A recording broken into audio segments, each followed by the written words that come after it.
আজকে তো বিরিয়ানি খেয়ে আমার অবস্থা খুবই খারাপ হয়ে গেল। হ্যালো বন্ধুরা, এখন যাব আমি বউকে নিয়ে রেস্টুরেন্টে। তো চলে এসেছি রেস্টুরেন্টে। অর্ডার করলাম দুজনের জন্য 2 প্লেট বিরিয়ানি। কিছুক্ষণ অপেক্ষা করার পরেই চলে এলো বিরিয়ানি। এবার তো খাওয়ার পালা। প্রথমে আমি খেয়ে নিলাম চামচে করে, তারপর আমার বউ খেয়ে নিল। চামচ দিয়ে খাওয়াটা ঠিক পোষাচ্ছিল না, তাই হাত দিয়েই খাওয়া শুরু করলাম। আমার দেখা দেখি আমার বউ হাত দিয়ে শুরু করলো খাওয়া। আমার বউ চিকেন লেগ পিস পায়নি বলে আমি ওকে দিলাম চিকেন লেগ পিস। ও খেলো দেখো কীরকম করে। ইঁদুরের বাচ্চা মনে হয় এত কম খায় না। তারপর তো আর বিরিয়ানি খেতে পারছিল না পুরোপুরি, আমাকেই তুলে দিয়ে দিল অর্ধেকটা, আলুও তুলে দিল।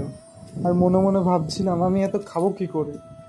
তারপরে তো কোনো রকমে খেয়ে আমার তো অবস্থা খুবই খারাপ। আমি তো উঠে দাঁড়াতেই পারছিলাম না, আর বারবার ঢেকুর উঠছে। তারপর হজম করার জন্য একটা থামস আপ খেলাম, তাও পুরোপুরি ঠিক হচ্ছিল না। তোমরা কেউ এত বিরিয়ানি খেও না।